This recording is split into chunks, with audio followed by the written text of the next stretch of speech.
Of the organizer, we would like to thank all of you for your presence in the International Conference on SAF, Policy Frameworks and Market Developments in ASEAN. Welcome. Your presence demonstrates your high level of attention and commitment to aviation industry growth in alignment with sustainability, as well as for stronger collaboration in the international community and in ASEAN. Ladies and gentlemen, attending our conference today, we'd like to introduce from Ministry of Construction of Vietnam, Mr. Lê Anh Tuấn, Vice Minister.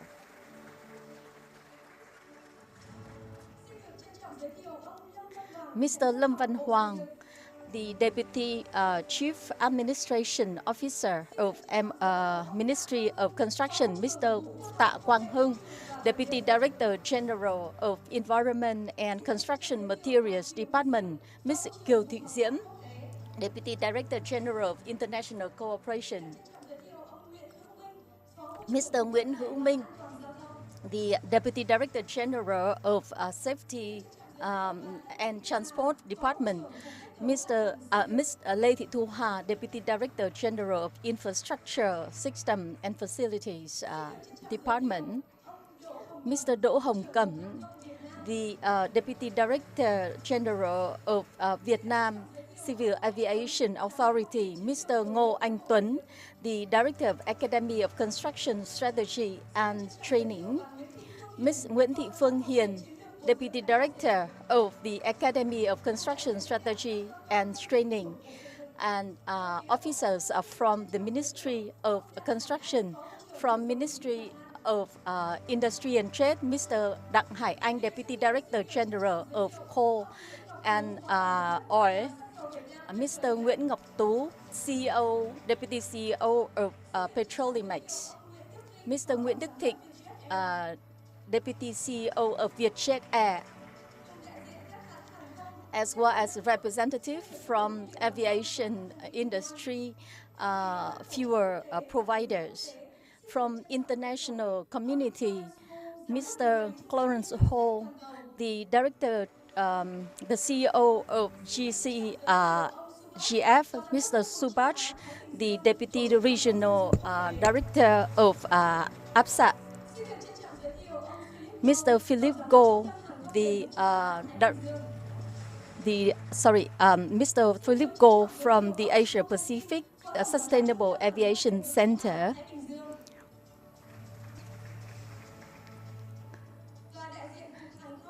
and representative from Civil Aviation Authority of Singapore, Thailand, Malaysia, Indonesia, representative from Boeing, Airbus, and other international organizations in SAF area. We also have the representative from various government agencies in Vietnam, the academic community, as well as the media. Welcome.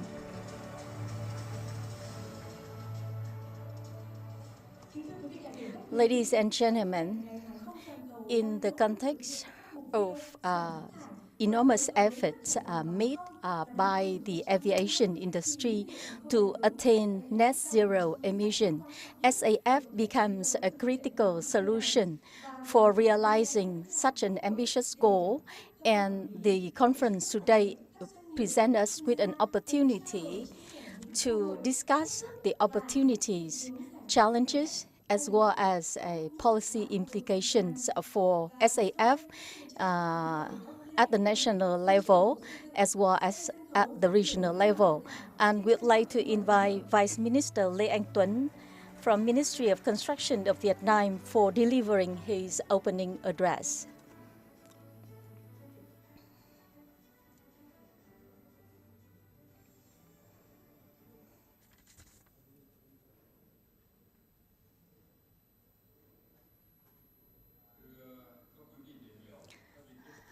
Good morning, Excellency, distinguished guests, ladies and gentlemen.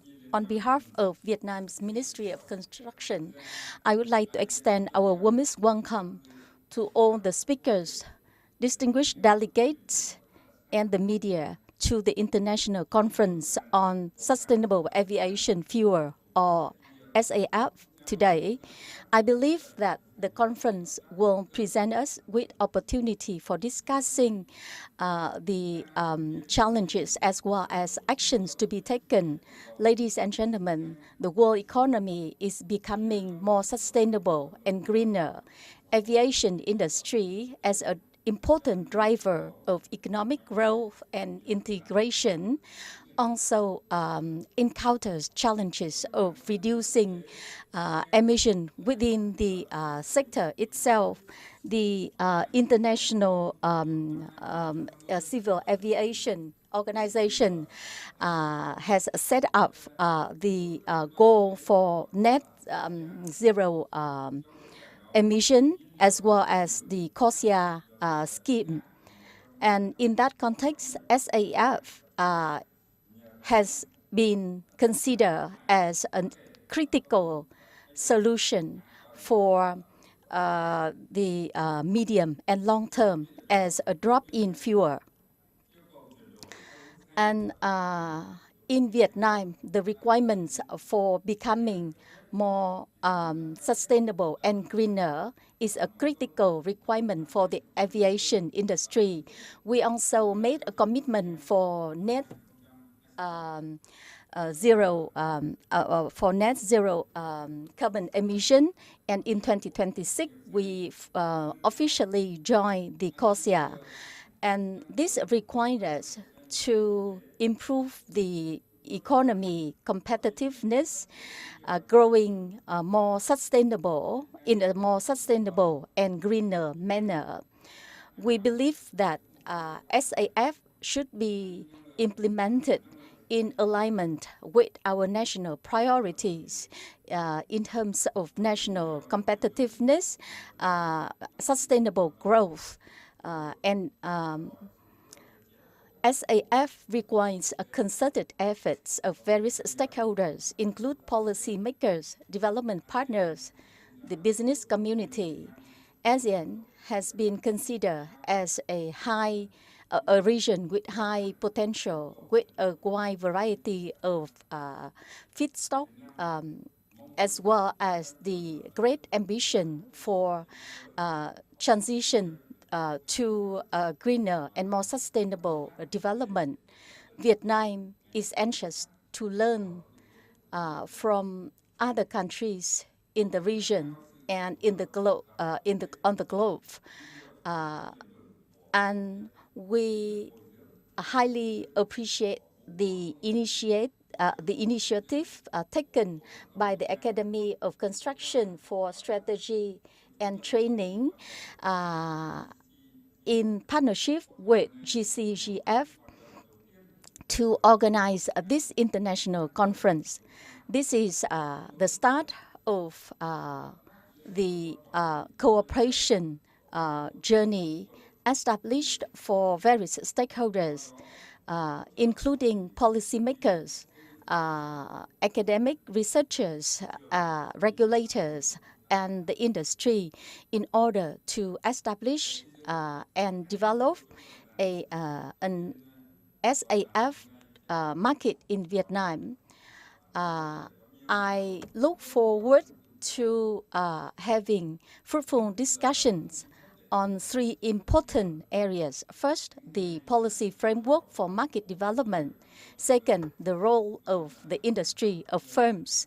And finally, the technology pathways. We highly value and appreciate the strong support from the GCGF and Asia Pacific Sustainable Aviation Center and Petrolimex for supporting us in organizing this important event.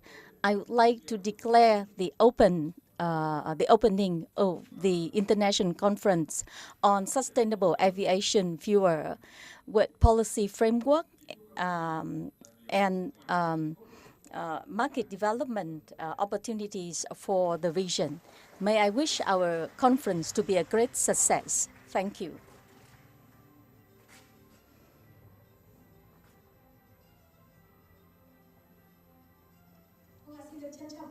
Thank you very much, Vice Minister Lê Anh Tuấn, for your opening address. And next, we would like to invite Mr. Clarence Hu, the Executive Director of the GCGF, for your welcome remarks.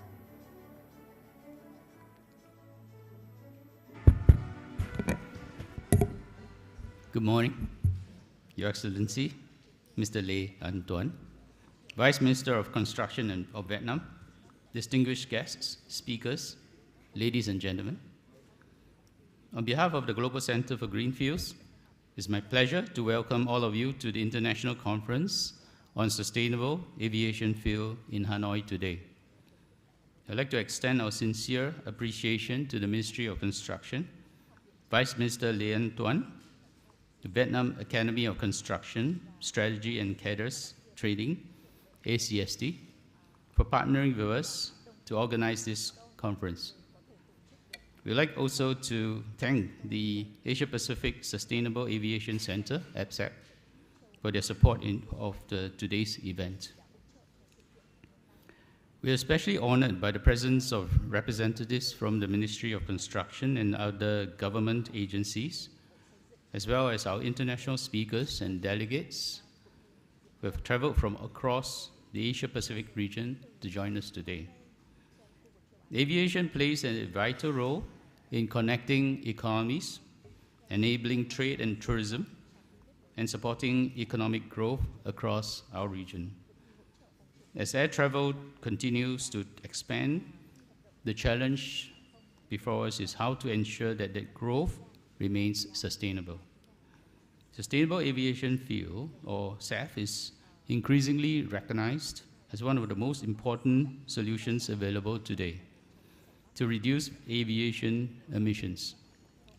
As a drop-in fuel that can be used with existing aircraft and airport infrastructure, SAF is expected to play a significant role in aviation's decarbonization efforts over the coming decades. Around the world, we are seeing growing momentum. Governments are developing SAF roadmaps, targets, and policy frameworks. Airlines are exploring procurement strategies and long-term commitments. Fuel producers and technology developers are investing in new production pathways and supply chains. Yet there is no single blueprint for SAF development. Every country faces different circumstances, resources, and priorities. Progress requires collaboration between governments, regulators, industry, researchers, and investors, as well as opportunities to learn from the experiences of others. That is why today's conference is important. Objective is to bring together policymakers, regulators, fuel suppliers, technology providers, and industry experts from all across Asia-Pacific region to exchange perspective and share practical experiences. Throughout today's program, we will explore policy frameworks, market development approaches, technological pathways, and supply chain considerations that are shaping SAF deployment across the region. For Vietnam, these discussions come at an important time. As the country strengthens its position as a dynamic and growing aviation market, there is an opportunity to learn from regional experiences and explore potential pathways for SAF development that align with Vietnam's own national priorities and long-term ambitions. At GCGF, we believe that meaningful progress is built through dialogues, knowledge sharing, and partnerships. Our role is to help bring together stakeholders, facilitate the exchange of ideas, and support practical discussions that can contribute to the advancement of sustainable fuels across Asia. Before I conclude, I would like to thank all of our speakers, moderators, participants, all of you for contributing your expertise and perspectives to today's program. I also like to acknowledge our partner, ACST, and all those who have worked behind the scenes to make this conference possible. Ladies and gentlemen, the transition towards sustainable aviation will require cooperation across borders and across industries. We hope today's discussions will provide valuable insights, foster new partnerships, and contribute meaningfully to the ongoing development of sustainable aviation fuel in the region. Thank you once again for joining us in Hanoi today. I look forward to a productive and engaging conference ahead. Thank you. Thank you for your speech, and please stay on stage. Please stay on stage and join us for. Xin mời ông nán lại trên sân khấu. Ladies and gentlemen, now we are going to have the MOU exchange between the ACST and the GCGF, and we would like to invite Ms. Nguyễn Thị Phương Hiền, Deputy Director of ACST, to the stage, and we would like also to invite Mr. Lê Anh Tuấn, Vice Minister, Mr. Tạ Quang Hưng, Mr. Ngô from the MOC, and Mr. Ngô Quang Hưng from ACST, Mr. Leading Care from Mr. Kenneth Lim, Miss Stephanie will also proceed to the stage for witnessing the exchange of MOU.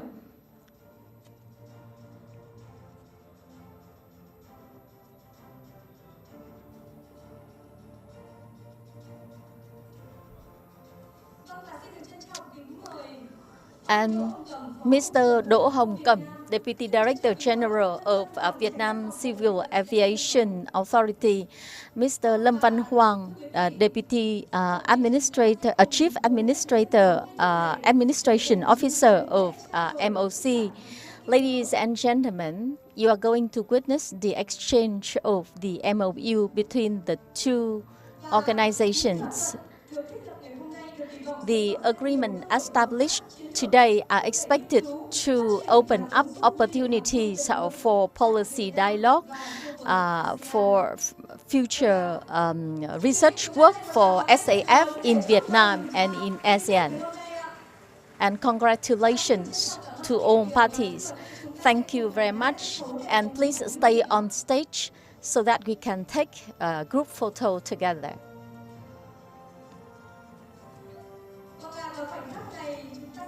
And we are witnessing a very important moment, a symbol of multi-stakeholder cooperation for SAF development, for a greener and more sustainable aviation industry.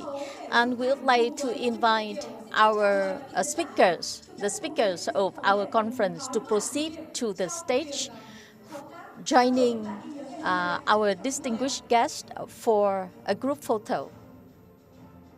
Please, the speakers.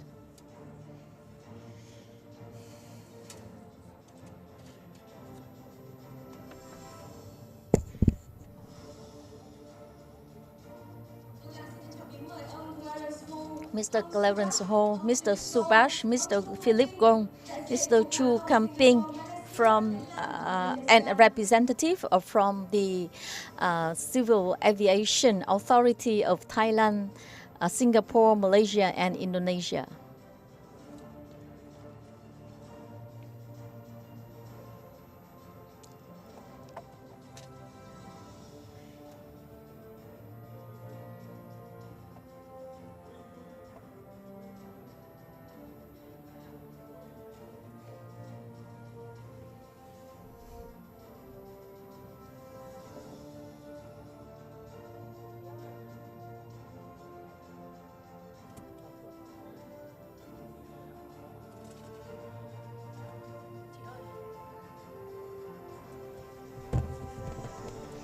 Mời, trong này cabin chị không nói chuyện với em được.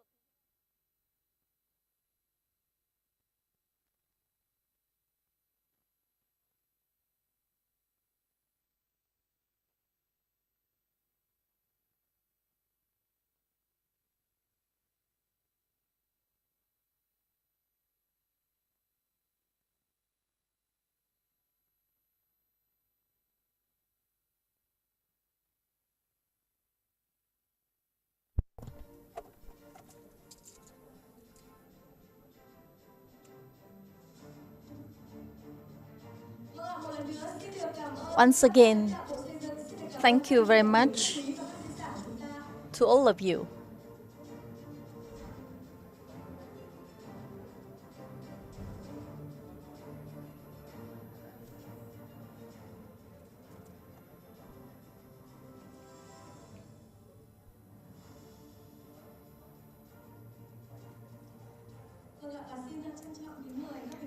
And thank you very much. Please be seated so that we can continue with the next part of our agenda.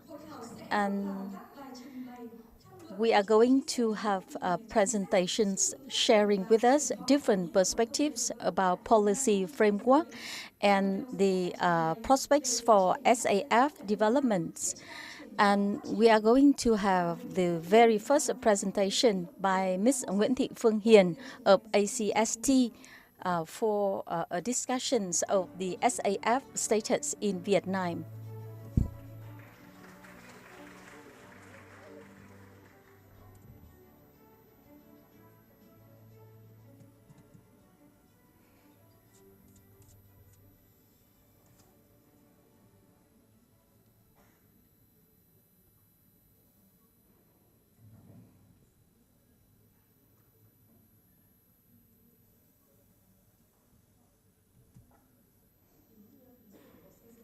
Vice Minister Lê Anh Tuấn,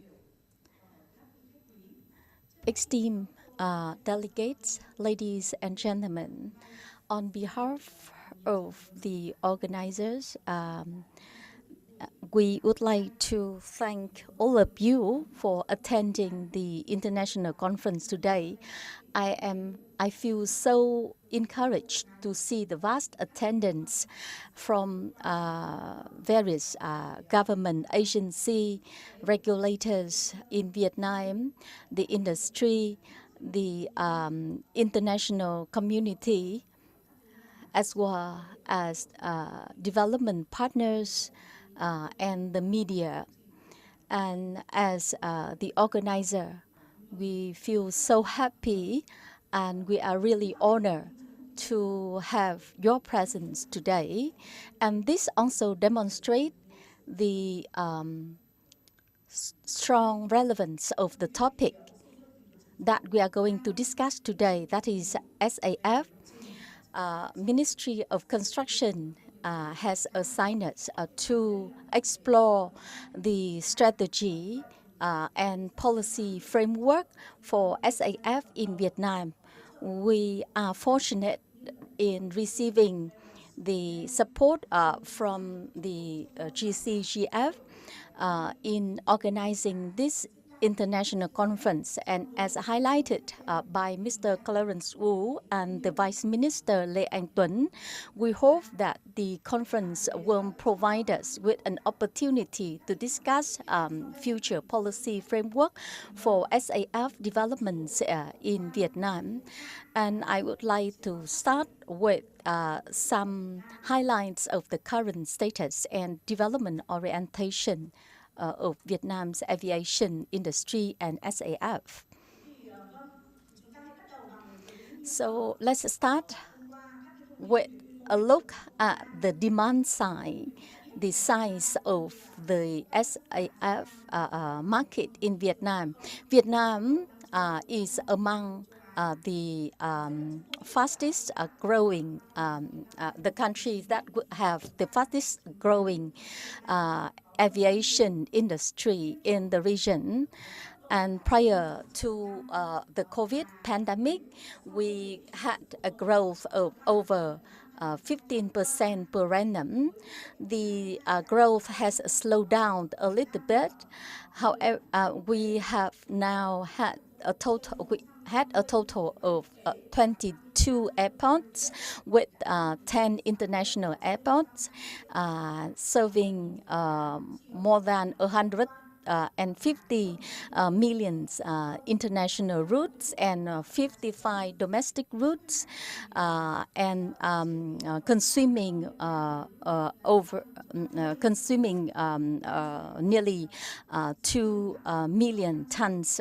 Nearly 3 million tons of fuel jet fuel per year. And we expect to have a total of 33 airports by 2030 with a throughput of 503 million passengers by 2050 and 13.35 million tons of cargo, with a more immediate goal of 236 million passengers by 2030 and 3.75 million tons of cargo by 2030. And that shows a growing demand for sustainable aviation fuel in Vietnam. So what are the status of SAF development in Vietnam? Mr. Clarence Wu, in his opening remarks, has mentioned that countries over the world have set up their policy framework for example, you see refuel EU aviation or UK SAF mandate, which set the mandatory targets for 6% for EU or 10% of blending rate.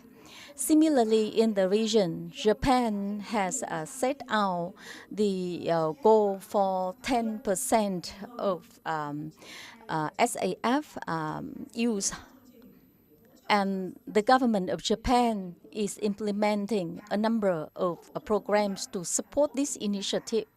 And similar efforts are being made in South Korea.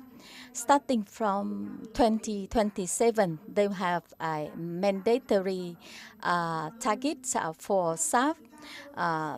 And around us in Singapore, in 2024, they adopted SAF roadmap, and they will start to implement SAF levy in 2027 by for 1% target, and then raising it to 3 to 5%.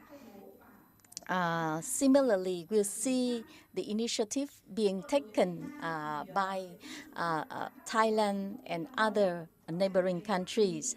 Vietnam has taken initial steps both in developing the legal framework and strengthening the institutional arrangements. And the law on civil aviation adopted recently has legislated the sustainable aviation fuels with provisions encouraging the use and consumption of SAF in Vietnam, and the action plan for green transformation under Decision 836 adopted in 2022 also set the targets for short-haul flights. Decision 876 promotes the use of SAF, and we expect to have at least 10% SAF use on certain short-haul domestic routes by 2035. We have also adopted the standards and regulatory requirements, including the TCVN 14414 2025, aligned with ASTM D7566, Vietnam Airlines and Vietjet Air and other and also their fuel providers like Skypack, Petrolimex have started to have to blend the SAF for jet fuels for domestic flights. And Vietnam Airlines and Vietjet Air have operated flights using SAF for flights departing from Europe and UK and other departure. And the Bình Sơn petroleum refinery have started their SAF production as well. And Petro Vietnam and Petrolimex are also exploring investment options for SAF production domestically. So Vietnam have taken initial steps for transformation, which is in line with the global trends. But there are obstacles, there are challenges, and the biggest one have to do with economic efficiency. For CORSIA compliance, the carbon offsetting and reduction schemes for short-term horizon, the purchase of carbon credits have lower costs than the use of SAF. But starting from 2027, the CORSIA will become mandatory. The supply of carbon credits globally that meet CORSIA will become more limited. And also countries tend to put stricter controls of the carbon credit supply domestically. So over the world, you see a shift from the use of carbon credits to a more meaningful carbon emission reduction within the sector. So SAF becomes a critical solution in that context. Despite the high cost, SAF or SAF is expected to play a vital role in future. So that's the current status. What are the opportunities? Looking at the market side, we'll see strong longer-term growth in SAF demand, and the demand will not just come from Vietnamese airlines, but also come from international airlines that are operating in Vietnam. And we also see opportunities for exporting SAF at the regional level and also at the global level. According to Airbus assessment and IRENA research and Malaysia innovation, aviation innovation, Vietnam is expected to have a potential of SAF production of over 4 million tons per year. And this could be attributed to a variety of factors. First, the use of cooking oil, UCO, and also in Vietnam, we have potential of using fish oil and animal fats, which are the wastes from the aquaculture processing sector. And Vietnam is a agriculture country. So agriculture residues like rice husk or straw and biomass also constitute an important feedstock source. I have just had some discussion with some participants like effluents, on effluents or anchor as other potential feedstocks for SAF production in Vietnam. In addition to the diversity of feedstock sources, we also enjoy here in Vietnam a good infrastructure and industrial capacity. Especially, we have a network, a favorable network of seaports and port infrastructure and network and logistic networks. And we also enjoy the strong capabilities of domestic energy companies.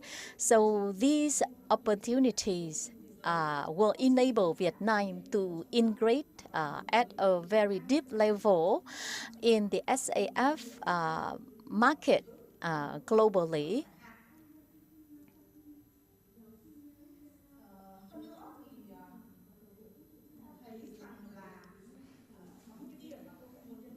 I would like to highlight a fact here.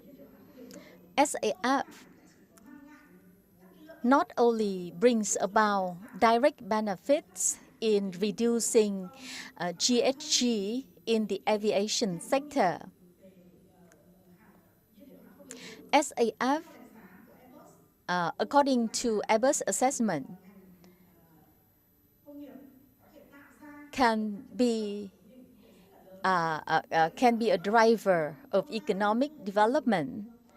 According to Airbus assessment, $1 of SAF revenue generation could contribute to approximately $2 in GDP generation.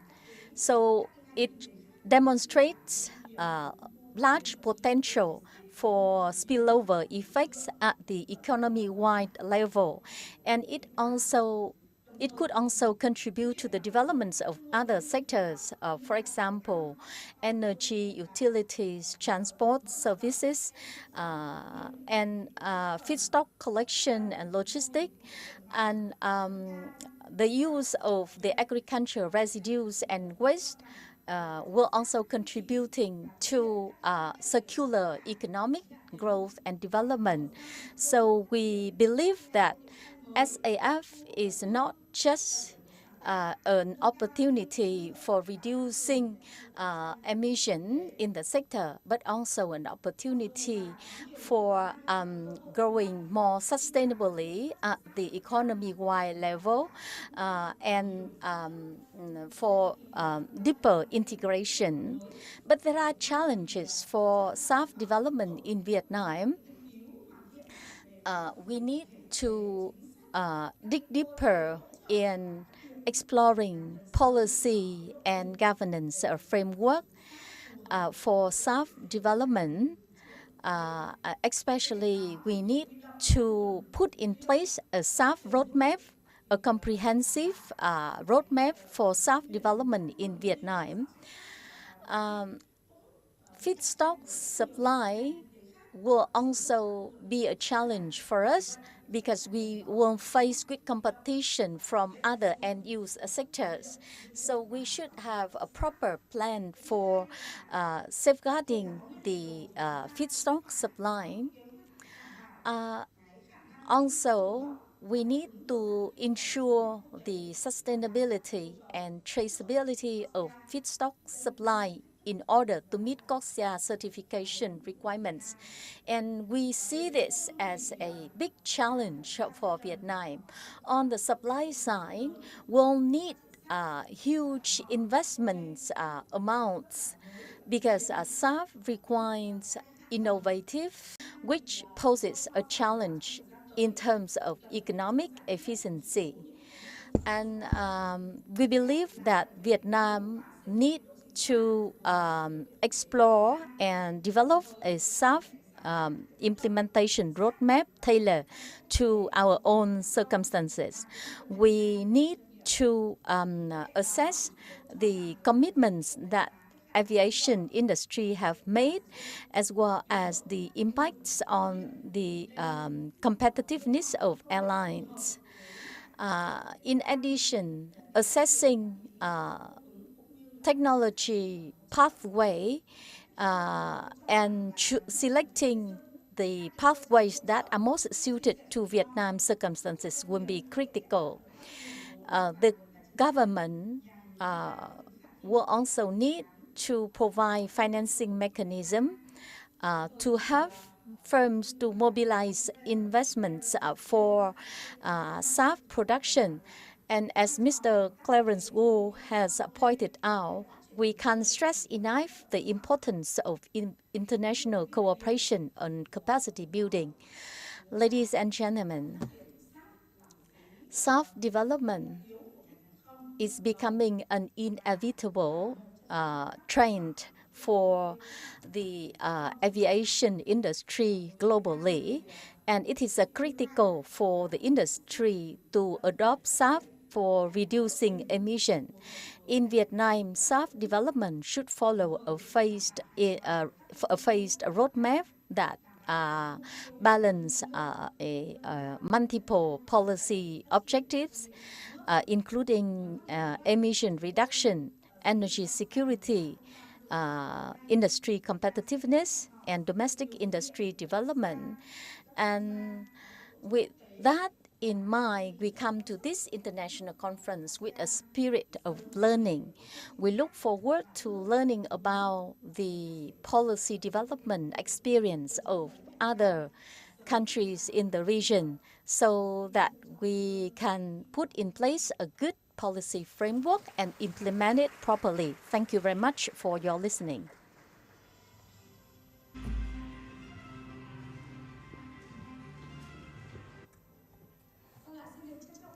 Thank you very much, Ms. Nguyễn Thị Phương Hiền. And next, we would like to invite Mr. Subhash, the Deputy Regional Director for Asia Pacific of ICAO, for presenting on global SAF policy and implications for aviation market. The floor is yours.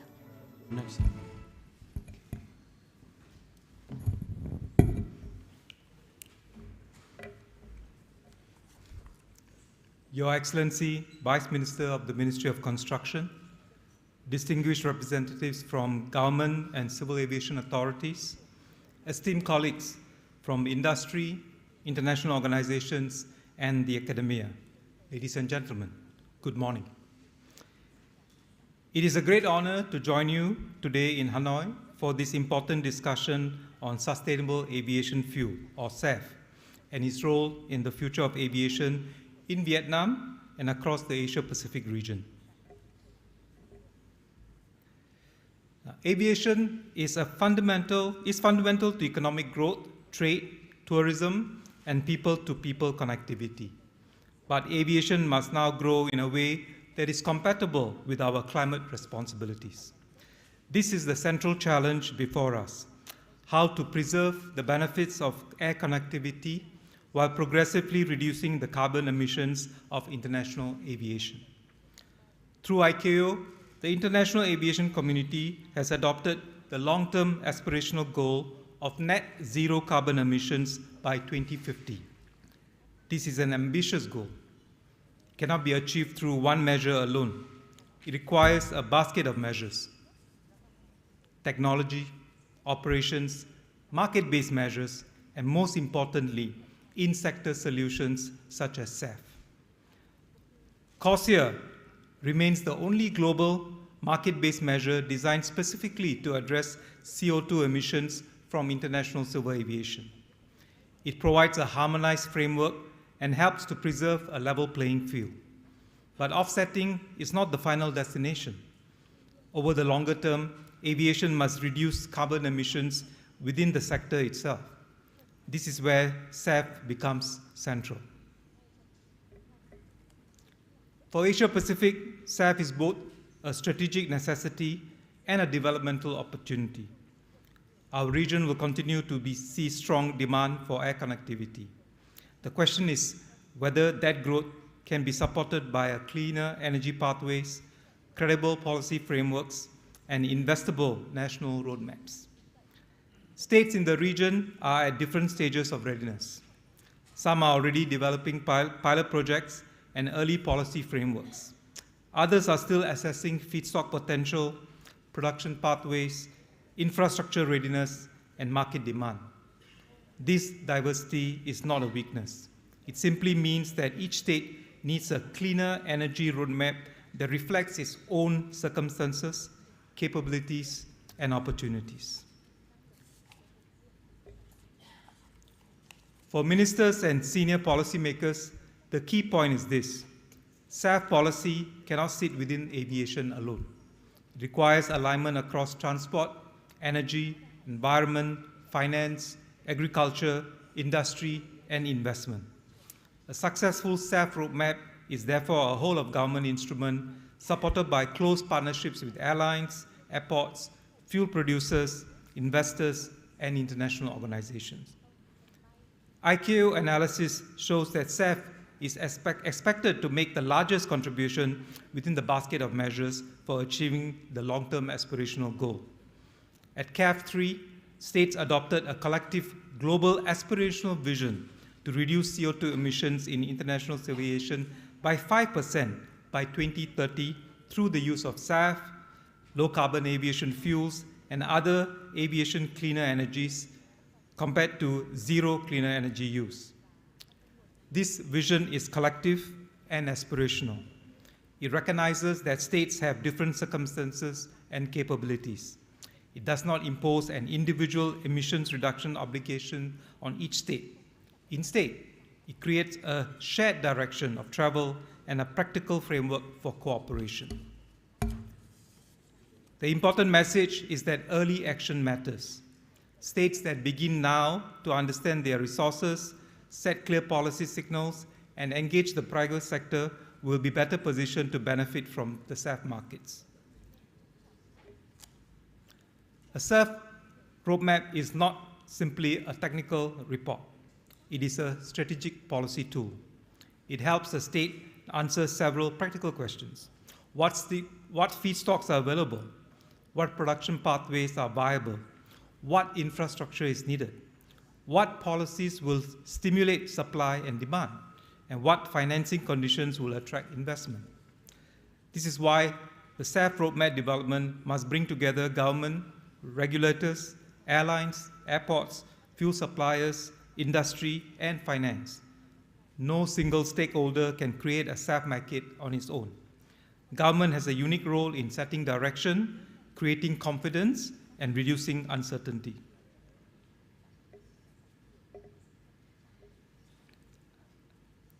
ICAO's global framework for SAF, ALCAF, and other aviation cleaner energies give states a practical structure for moving from aspiration to implementation. It is organized around 4 building blocks. First, policy and planning, setting national directions, aligning state action plans, and creating a coordinated government policies. Second, regulatory frameworks, ensuring environmental integrity, life cycle emissions accounting, eligibility assurance, and alignment with CORSIA sustainable requirements. Third, implementation support, providing capacity building, technical assistance, feasibility studies, and knowledge sharing. Fourth, financing, developing approaches that can mobilize capital for production facilities, airport infrastructure, and cleaner energy value chains. Together, these building blocks help states avoid fragmented action. They support policies that are credible, practical, and attractive to investors. ICAO guidance identifies 3 broad policy functions: stimulating supply, creating demand, and enabling markets. To stimulate supply, governments may support research, demonstration projects, production incentives, infrastructure development, and early-stage risk reduction. To create demand, states may consider blending mandates, public procurement, voluntary programs, or other measures that give confidence to the producers and investors. To enable markets, states need clear sustainability criteria, certification systems, traceability mechanisms, and coordination across the value chain. The ministerial role is not to select every technical pathway. The ministerial role is to create the enabling environment, a predictable policy direction, a credible regulatory basis, and a coordinated national platform through which public and private sectors can invest with confidence. For SAF policy to be effective, it must be predictable, stable, and of sufficient duration to support long-term investment. It must be feasible to implement with administrative arrangements that are clear and proportionate. It should be technology neutral, allowing different feedstocks and conversion pathways where they meet sustainability requirements. It should also be capable of working with incentives in other sectors, especially energy, agriculture, and industry. Most importantly, SAF policy should reflect national and regional contexts. In some states, the opportunity may lie in feedstock availability. In others, it may lie in airport infrastructure, refining capacity, renewable energy, finance, or regional partnerships. The right roadmap helps each state identify where it can realistically start and how it can scale. ICAO stands ready to support states in this journey. Through the State Action Plan Program and XSAF, ICAO provides guidance, tools, training, feasibility studies, and platforms for partnership. The purpose is practical, to help states move from policy discussion to implementation. For the Asia-Pacific region, this support is especially important. A coordinated regional approach can help states learn from one another, avoid duplication, build common understanding of sustainability requirements, and strengthen confidence among industry and investors. Ladies and gentlemen, the pathway to net zero aviation is complex, but it is achievable. SAF will not scale by aspirations alone. It will scale when governments set clear direction, industry invests with confidence, and international cooperation provides the standards, capacity building, and partnerships needed to move forward. In closing, let me emphasize that the decisions taken today will help shape aviation sustainability for decades to come. If we act early, we can make SAF not only a climate solution, but also an opportunity for energy innovation, industrial development, and resilient air connectivity across the Asia-Pacific region. Let us work together, governments, industry, and the international organizations, to turn SAF from a future possibility into a practical, scalable, and credible pathway for aviation. Thank you.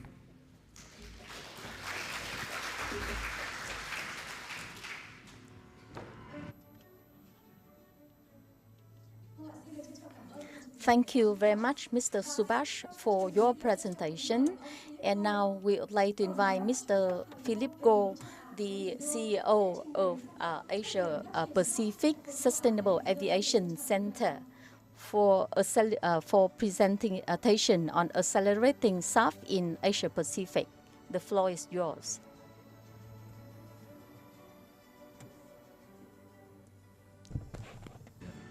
Thank you.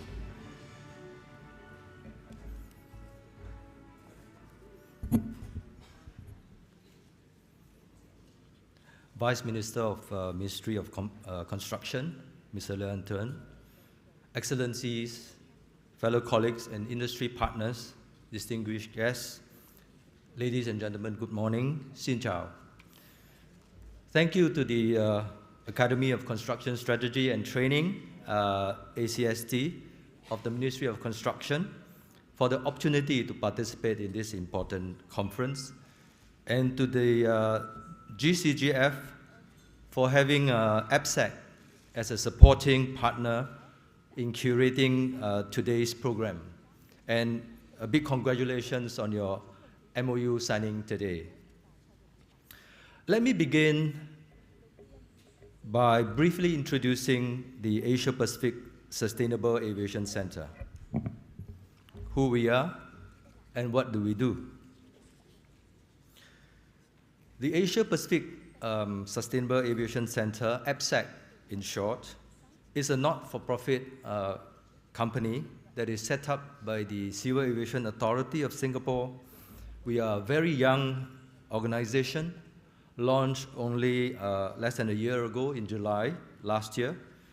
And our mission is to support the Asia Pacific states to advance sustainable aviation in our region. And we focused on three key activities, namely policy research, collaboration, and capacity building. And I will talk more about these activities later on. To better understand APSEC's work in the region, let me frame the context why the focus on the Asia Pacific, including ASEAN, and the reasons for working to promote sustainable aviation. Asia Pacific is a vast and enormous geography. We are already the region with the largest air traffic volume in the world. And we are also the fastest growing air passenger volume in the world, the largest aviation market in the world. In 20 years' time, or thereabouts, the Asia-Pacific region's share of global passenger journeys will rise from about 1/3 today to about half. That's 50%. Air traffic in our region will keep growing in tandem with economic growth. Growth is very good for our peoples, for our economies, supporting trade, business, tourism, jobs, employment, and also connecting peoples and cultures. But we must enable this growth in a responsible way. Growth in air connectivity will mean increases in carbon emissions, and responsive growth means doing so in a sustainable way. It is estimated that international aviation accounts for about 2 to 3% of global carbon dioxide emissions. Not so high, you may say, not so huge after all. But if we do nothing, or if we do very little to reduce our sector's carbon emissions, then aviation's share will increase, while other transport sectors like road transport will reduce their emissions. And we already see the energy transition to electrification and solar technology accelerating very rapidly. ICAO's 193 member states agreed in 2022 to adopt a collective long-term goal to achieve net zero carbon emissions for international aviation by 2050. You heard this many times today. And Subhash has just mentioned about the global SAF policy landscape. What I'd like to do is to draw out just one point, and that is to reach net zero by 2050, we will definitely need sustainable aviation fuel, SAF. And this chart you see just show you a combination of pathways to achieve our net zero goal. So firstly, advancement in aircraft technology, and Airbus and Boeing are here, as well as improvements to flight operations. Both together can contribute roughly 1/3 of the solution of reducing carbon emissions. But it takes time. Out-of-sector carbon credit offsetting also provides a means to compensate for what aviation in-sector is not able to do. But this is in the short term. We cannot rely on the other sectors' decarbonization action for our own emissions. This is not a long-term solution. And so therefore, the biggest contributor to emissions reduction in our sector is to replace conventional jet fuel with SAF. So why is SAF the key? Firstly, today's planes and engines are powered by liquid fuel, and SAF works as a drop-in fuel. It works in today's airports. No need to make changes to planes or airport fuel hydrants and infrastructure. Secondly, SAF delivers significant reductions in emissions of up to 80% lower life cycle carbon emissions compared with conventional jet fuel.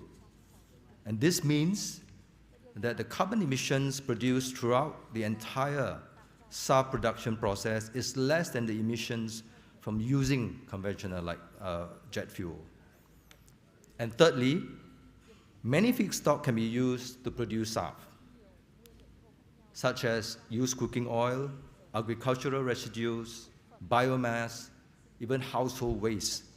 And countries can build different pathways based on what feedstocks they have in abundance. So I know that there are many different sectors represented today in this room, and aviation or air transport is just one of the sectors. So I'm talking about trade, industry, energy, agriculture, finance, technology, and so on. And for all of us, SAF matters to all of us. SAF is not just about sustainability, actually. It is an economic opportunity, and that is quite clear from earlier presentations. Aviation is already a powerful engine for growth, and SAF just adds a new dimension to it. SAF is produced by turning agricultural waste and residues into a valuable fuel product, and if you can do this well, you can even export it. Of course, SAF creates new industries, for example, feedstock collection, processing, refining, logistics, fuel production, just to name a few. And SAF demands comes from government policy. We already see this in Europe, we see this in the United Kingdom, and also in a growing number of countries in our own region, in the Asia Pacific. The world just simply needs far more SAF than it can produce today.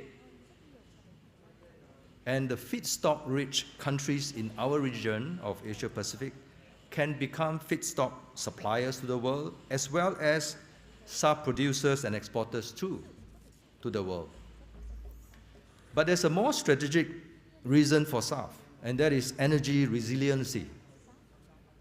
The Iran war and the closure of the Strait of Hormuz have disrupted crude oil supplies to many countries in Southeast Asia that depend heavily on imported fuel. And we see sharp increases in jet fuel prices. It's moderated a little bit, but still very high. And pressure on national fuel reserves caused by these shocks. Cars, motorcycles, motorbikes can easily switch from today's fuel to electricity to power them.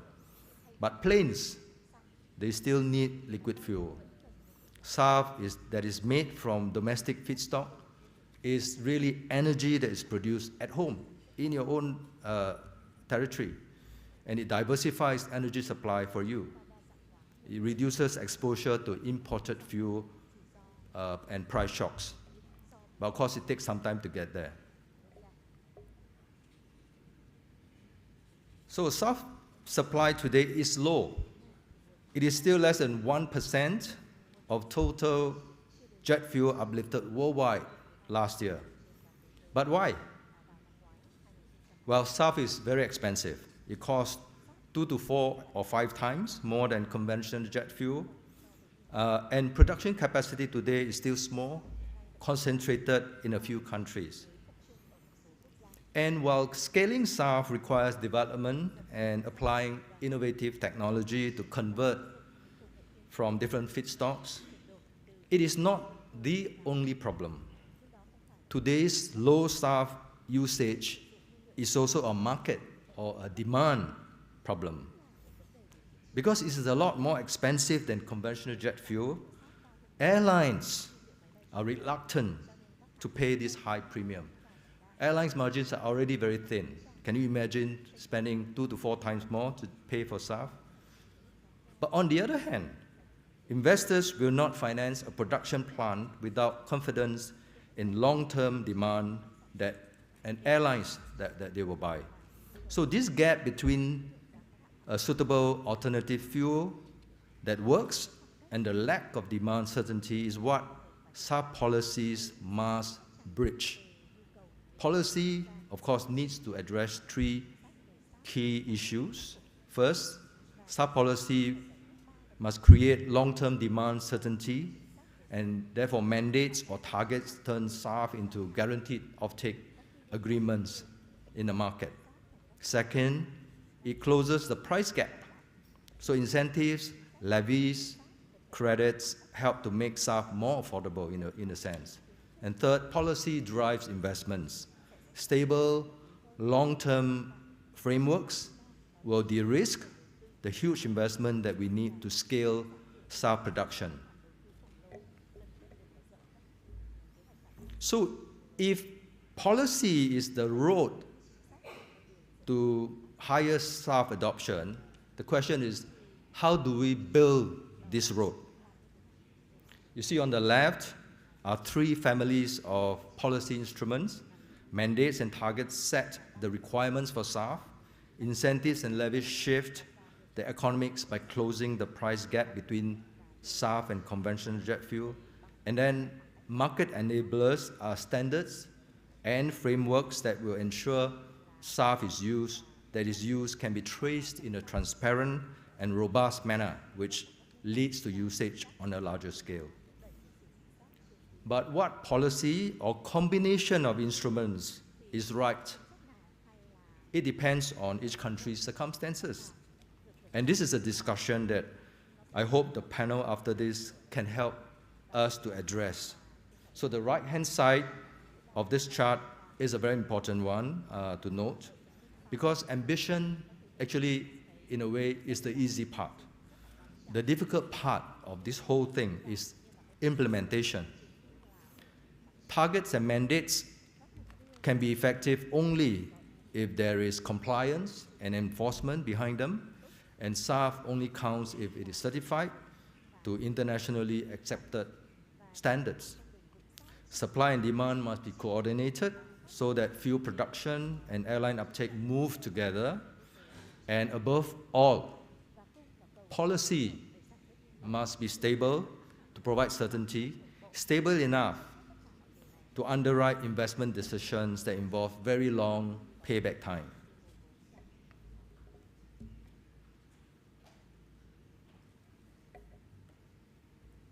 So let me return to APSEC's role in all of this, especially around SAF.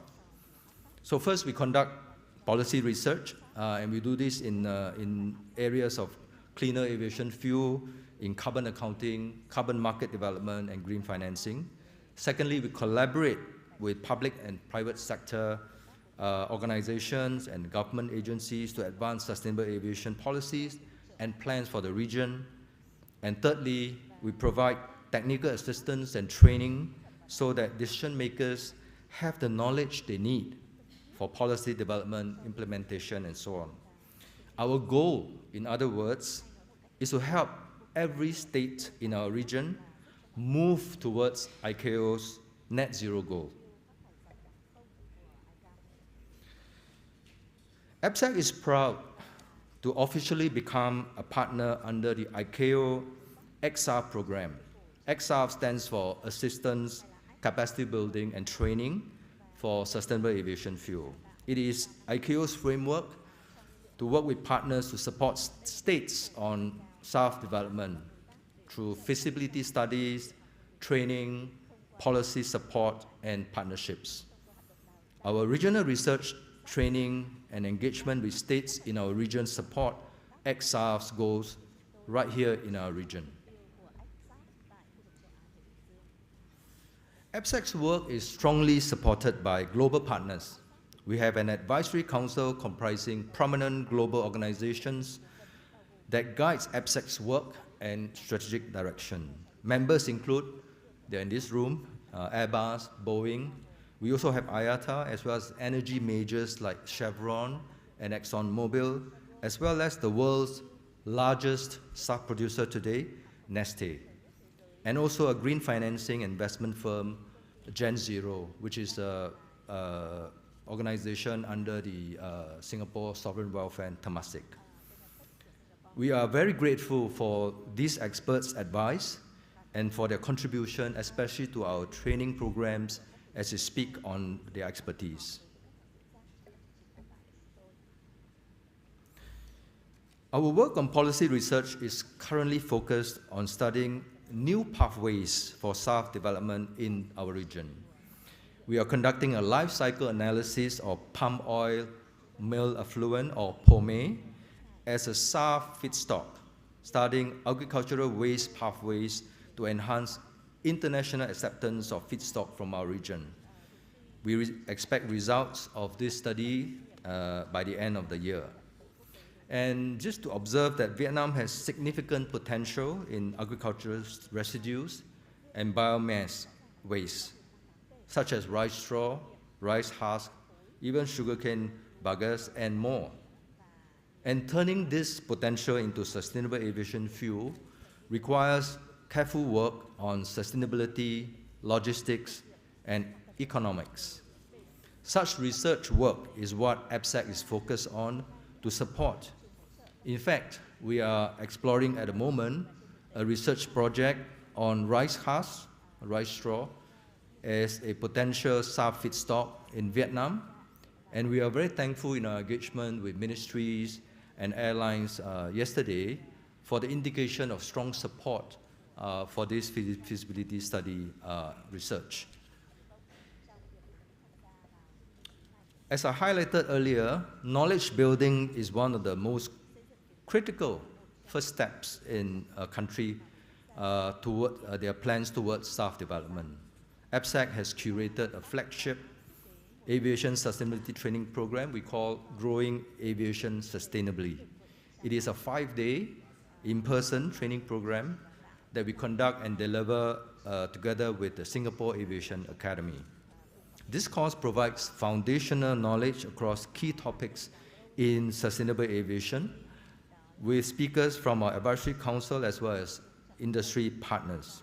And the topics that we cover include international sustainable aviation frameworks, CORSIA, SAF, airport and airline sustainability, challenges, air traffic management, aircraft technology, and so on. We have already conducted 2 courses of this program so far and trained more than 40 participants from 16 countries, including Vietnam. And we'd like to welcome more participants for Vietnam in the courses to come. We also convene regional dialogues and forums to facilitate exchange of views and sharing of experiences. And these include a roundtable with ICAO and 20 APEC civil aviation authorities last year, as well as a sustainable aviation forum in February this year at the Singapore Air Show. We engage directly with stakeholders in APEC states to understand each country's circumstances and where support may be needed. And so far, we've visited 12 countries in the last 9 months. Besides Vietnam, we have also been to Thailand, Malaysia, Indonesia, the Philippines, Hong Kong, Japan, South Korea, more recently to Fiji, Papua New Guinea, and then just a couple of weeks ago, Cambodia and Laos. This year, we hope to visit at least maybe 10 to 12 countries in our region. And I think, if I remember correctly, this is already my 3rd visit to Vietnam in the last 9 months. So, frequent visitor to your country. Let me close with some thoughts on Vietnam. As we saw earlier, Vietnam has very big plans for expanding aviation infrastructure in the country in order to accommodate the vast market potential and expansion. And so it has a very strong potential to build a very good and a strong momentum for SAF. APSEC stands ready to contribute to your journey in SAF policy development. We can explore research in feedstock and policy studies tailored to your circumstances. We can contribute in capacity building, knowledge building for government officials in sustainable aviation, and we can help with collaboration by connecting Vietnam with regional peers and with industry through platforms like this conference and other workshops and seminars that may be helpful to you. The transition from today's world to one that is more sustainable is not an easy journey, as Subhash has also mentioned. But it is a journey that we need to take together so that future generations can continue to enjoy the convenience and necessity of air transport and the economic prosperity that air connectivity helps to bring about that we are enjoying today. I do subscribe to this saying that To go fast, you go alone. But to go far, we go together. APSEC is a committed partner, willing and ready to support Vietnam in your journey towards a sustainable aviation future. And myself, and on behalf of my organization and my teammates, we look forward to journeying together with you all the way. Thank you very much. Xin cảm ơn.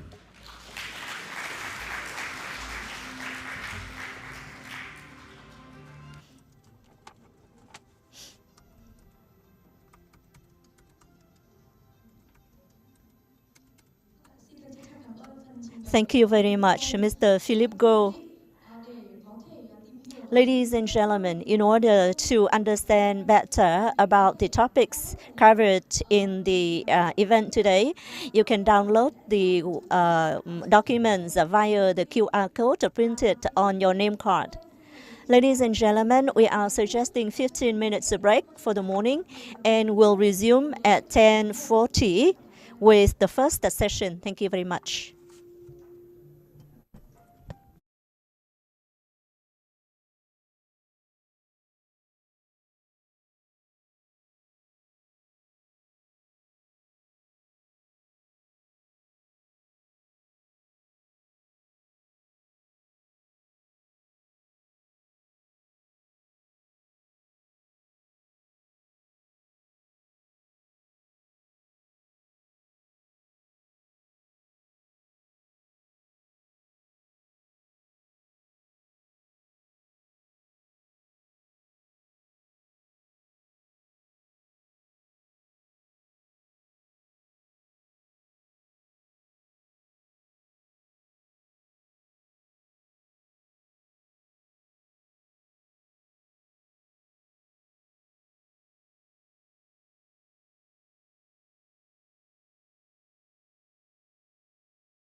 the facilitator of this, the moderator of this session, and we'd like to invite the representative from Vietnam Civil Aviation Authority and Mr. Christopher Tan from the Singapore Civil Aviation Authority, Mr. Sayuta from Indonesia Civil Aviation Authority, Mr. Chung Yi Fan from Asian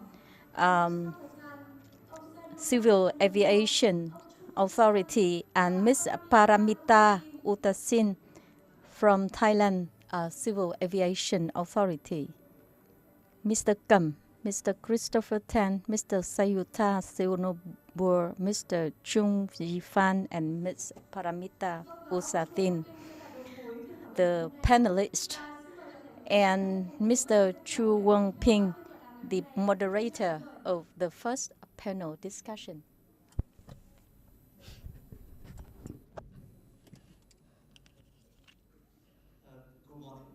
Xin kính chào tất cả quý vị, các quý vị khách quý và các chuyên gia trong diễn đàn tiền of the Asia Pacific Sustainable Aviation Center.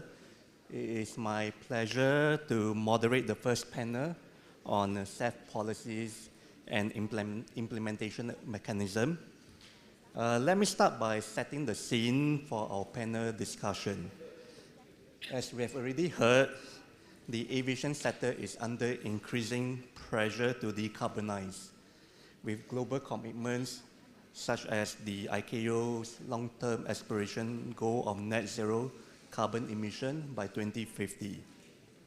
In this context, sustainable aviation fuel, or SAF, has emerged as one of the most critical near to medium-term solutions for reducing aviation emissions at scale. However, while technology pathways are advancing, which we will hear later in this afternoon's panel discussion, the key challenge today is about implementation. One of the key issues is how we put in place the right policies and regulatory frameworks to incentivize investment in SAF facilities and new supply. This is particularly important for our region here in ASEAN, where aviation demand, as we have heard, is expected to grow strongly in the coming decades, and this needs to grow in a sustainable manner.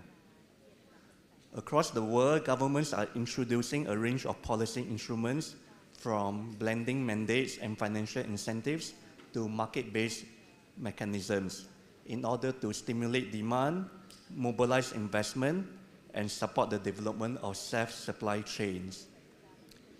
At the same time, implementation remains complex.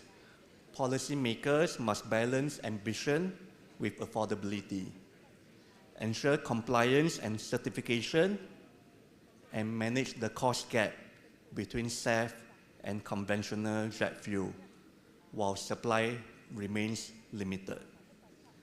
Within ASEAN, we are seeing growing momentum, although countries are progressing at different stages. Southeast Asia already accounts for a meaningful share of global aviation fuel demand and is increasingly recognized as a key region for SAF development, supported by abundant feedstocks such as agricultural and waste residues. Some countries have already taken concrete steps. For example, Singapore has introduced a national SAF target supported by a levy and centralized procurement mechanism, while Thailand is progressing with voluntary blending targets alongside industry partnership and pilot initiatives to support SAF development from 2026. Other countries, including Indonesia and Malaysia, are developing roadmaps, pilot projects, and supply chains, reflecting a broader shift from ambition to implementation.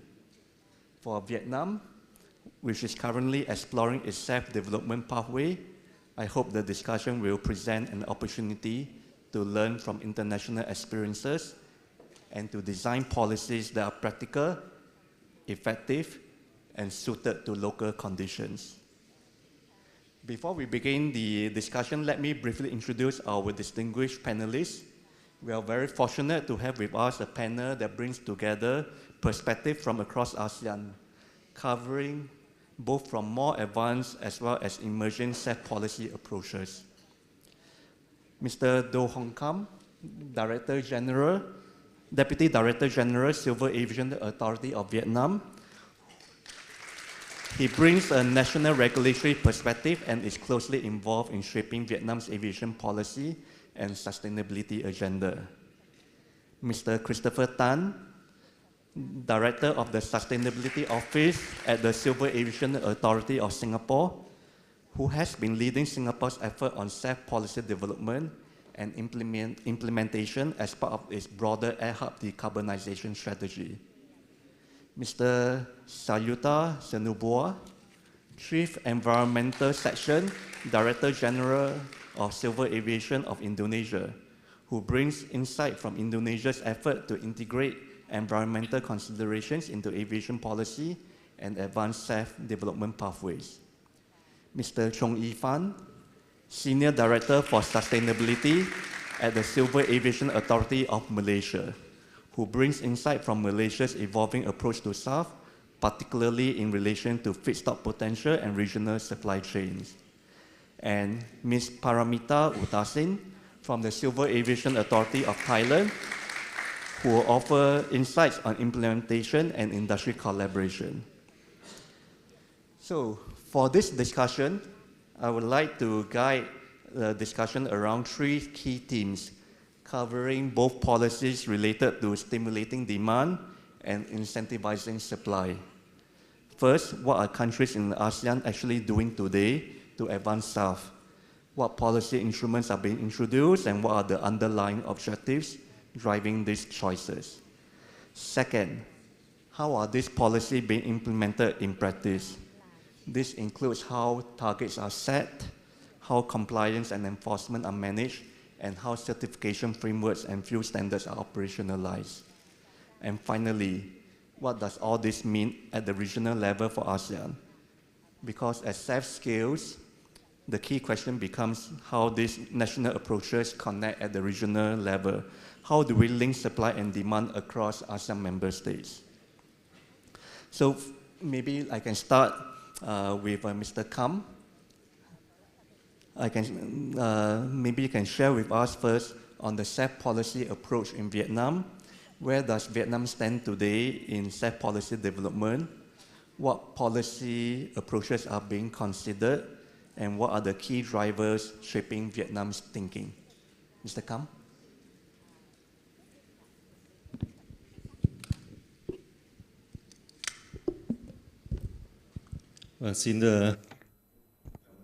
Thank you very much for the explanation of the background information, which has presented us an overall landscape of SAF development for Asia, including Vietnam.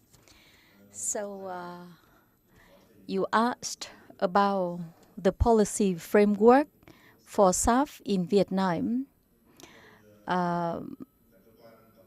As the regulator in the aviation industry, we provide advice to the government in this regard. Vietnam is in the very early stage of SAF development, and we have made some important accomplishment in establishing the legal framework as well as considering the pathways for sustainable aviation fuels. And Ms. Hien has explained this in her presentation. SAF has been integrated in the aviation development policy framework.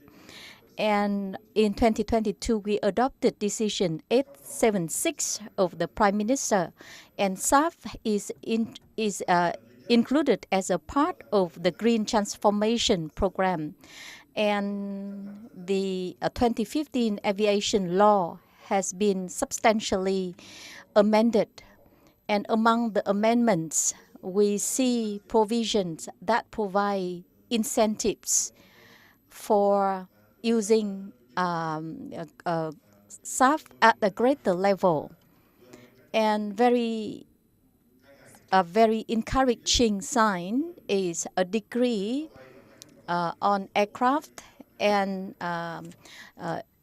the use of aircraft fleet has been adopted by the government very recently, which lays the framework for reducing carbon dioxide emission and using SAF, implementing mechanism for reducing carbon emissions in the aviation industry. So you see the legal framework is being strengthened, which will which translate our policy direction for SAF. Vietnam has also taken steps to standardize our requirements. For example, our TCVN, which is in line with a standard, a national standard, regarding the production, blending, and storage of SAF in Vietnam, which is aligned with international standard. So moving forward, what is important is implementation. And Ministry of Construction is now drafting 2 important implementation circulars. First, reducing carbon emission in civil aviation industry. So this will include requirements about the use of SAF and responsibilities of stakeholders.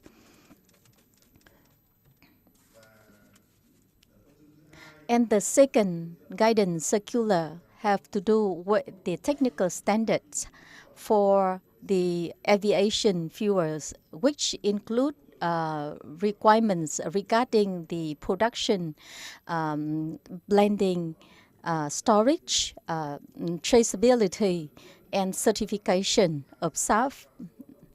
So in presentation by Ms. Hiền from the ACSD, you've learned that airlines started to operate flights using SAF, and Petrolimex, Bình Sơn Refinery, and other industry in the fuel sector have started to operate their SAF blending operations and production operations. And our approach is to focus on establishing the fundamental framework, making it voluntary first, while we are strengthening the legal and policy framework before make it mandatory. So designing our monitoring, reporting and verification, developing supporting infrastructure and markets, financing mechanisms for SAF. And very recently, the government issued an instruction that required relevant government agency exploring pathways for SAF. So supporting the carbon trading market, strengthening collaboration with international organizations like ICAO or other stakeholders,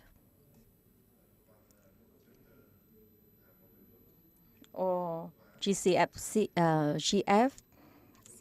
ASAP, and your support to us is very precious. It comes at a very important point or juncture. So we have moved toward the last stage of finalizing the legal framework, and we've started the implementation with several flights using SAF have been in place. So we see opportunities for producing and supplying and using SAF in line with our own circumstances. So that's some highlights of the current status here. Xin cảm ơn. A lot of work has gone in the past 2 years, and a lot of effort has been put in. And I wish you all the best, and AFSEC will continue to support Vietnam in the development of the SAF policy. Maybe let me turn to Christopher now. Could you share Singapore's approach and the thinking behind the policy design? How has Singapore approached the SAF policy design, including instruments such as the SAF levy and national targets? What considerations were made in balancing the cost, demand creation, and hub competitiveness? Christopher? Thank you very much, Mr. Chua. Could I get the slides, please? Okay, so I will present, to answer this question, I'll present on the SAF policies and implementation approach that Singapore has taken. So if you go on to the next slide.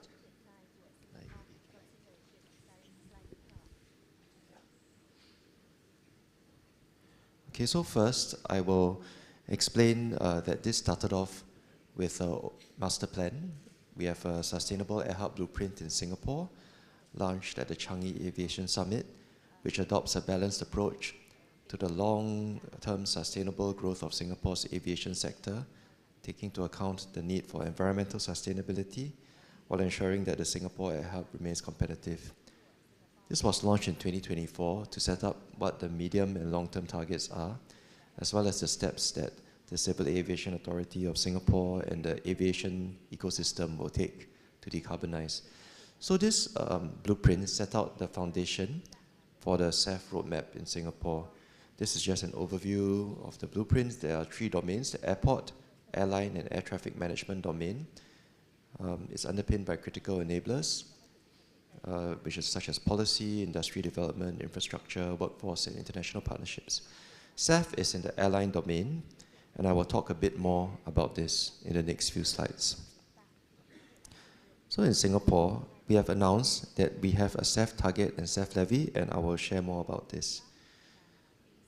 To implement our national SAF policy, we have announced that we will have a 1% SAF target. This will be effective from 2027 to encourage investment in SAF production and to develop a more resilient and affordable SAF supply ecosystem for Singapore. In the medium term, we want to raise this to 3 to 5% subject to global developments and the wider availability of SAF. But we know that SAF prices are very volatile. The market is very new. Supply and demand is still adjusting to each other. So we are taking a fixed cost envelope approach for the SAF levy, our policy. This provides cost certainty to the air transport users. For this, the levy will remain fixed. We have set the amounts out as announced last in 2025, regardless of changes in SAF prices. So the final volume of SAF purchase will be based on the prevailing prices. If the SAF prices rise, then Singapore will buy less SAF using the SAF levy. If SAF prices fall, then we will have the opportunity to buy more. The SAF levy goes into a statutory SAF fund managed by the CAS in Singapore. The SAF fund will only be used for purchase of SAF and environmental attributes and to cover associated administrative costs. The SAF levy in Singapore will apply to origin-destination passengers, origin-destination cargo shipments, as well as general and business aviation flights departing Singapore for their immediate next destination. The SAF levy will be payable for flights departing 1st January 2027, and this has to be applied to tickets sold on or after 1st October 2026. The bands here show the banding for the SAF levy.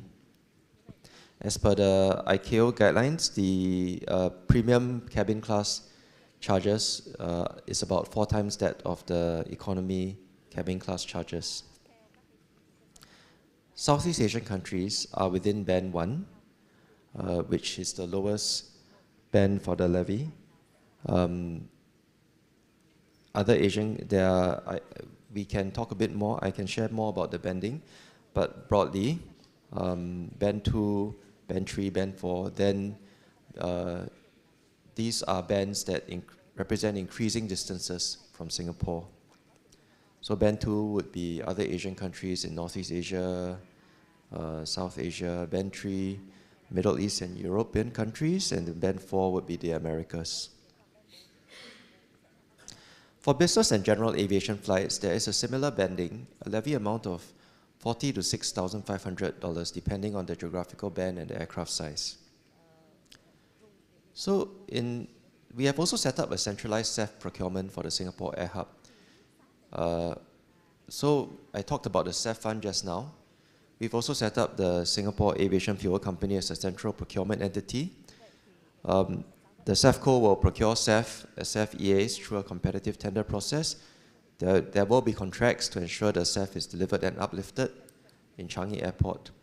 And so the aim is for SAFCO to support the development of the SAF ecosystem in Singapore and the region.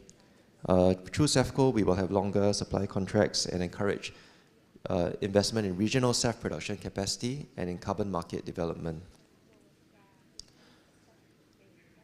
I think the main point of this slide is that voluntary procurement is important. We will aggregate voluntary demand together with regulated demand, and there will be a trial taking place later this year. I think my colleagues, I think we have the CEO for SAFCO later, who will definitely, I think, be able to share more about the operations. Finally, I want to touch a bit on collaboration within the region. So as we know that Singapore has set out a roadmap in 2024, and that led to the SAF levy. So there's also a parallel process taking place in ASEAN, which Singapore is very glad to be part of, and we're very thankful for all the other ASEAN partners here who have been part of this as well. So the ASEAN Sustainable Aviation Roadmap, a 10-year action plan launched in 2023, has milestones to drive sustainable aviation growth in the region, starting from SAF. And we are happy to work very closely with ASEAN member states on this Sustainable Aviation Action Plan and to develop an ASEAN Sustainable Aviation Roadmap, which is still in discussion right now among ASEAN member states. So thank you, and thank you for listening. I hope that has helped to share some thoughts about Singapore's SAF policy and also what is going on in the wider region, which we look forward to. Thank you very much.